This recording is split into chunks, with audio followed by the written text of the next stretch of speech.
देश में जो बवाल मचा है उस पर इंडिया एक्शन में आ चुका है।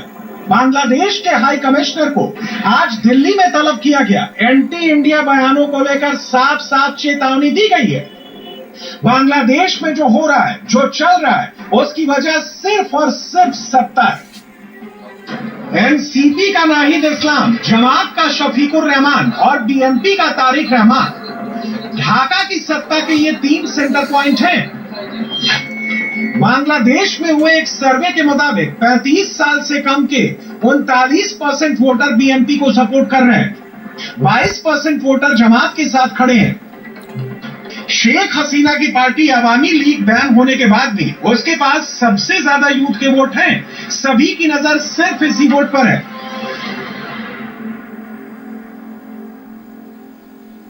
আপনারা আমলি করেন কিন্তু গণমানুষের যেহেতু আপনাদের ক্যান্ডিডেট নাই সেই জায়গা থেকে আমি বলতেছি যে আমাদের জোর দাবি যে আপনারা সবাই একসাথে যা সংগ্রাম দলে ভোট দিবেন এবং ধানের শীষে একটা ভোট দিবেন।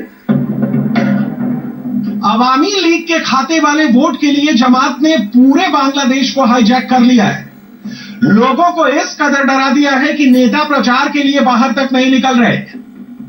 खौफ कितना है उसका अंदाजा इस बात से लगाइए कि शेख हसीना के तख्ता पलट के बाद तारिक रहमान को सारे मुकदमों में बरी किया जा चुका है।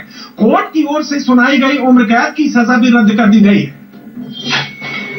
लेकिन कट्टरपंथियों के खौफ की वजह से तारिक रहमान लंदन से वापस ढाका नहीं लौट रहे। पहले कहा गया कि तारिक रहमान अक्टूबर में आएंगे, फिर नवंबर की डेट दी गई और अब 25 दिसंबर की अगली तारीख दी गई है।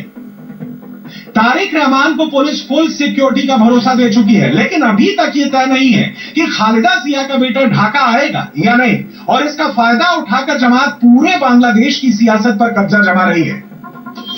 शेख हसीना के जाने के बाद जमात की स्टूडेंट विंग शिविर ढाका यूनिवर्सिटी का चुनाव जीत चुकी है। इसके अलावा ज्यादातर स्टूडेंट यूनियन के इलेक्शन में शिविर ने ही कब्जा जमा लिया है। स्टूडेंट इलेक्शन जीतने के बाद जमात का हौसला बढ़ चुका है। ढाका की कट्टरपंथी फौज अब देश की सत्ता पर कब्जा जमाना चाहती है। पूरे बांग्लादेश में सिर्फ और सिर्फ जमात का इलेक्शन कैंपेन चल रहा है।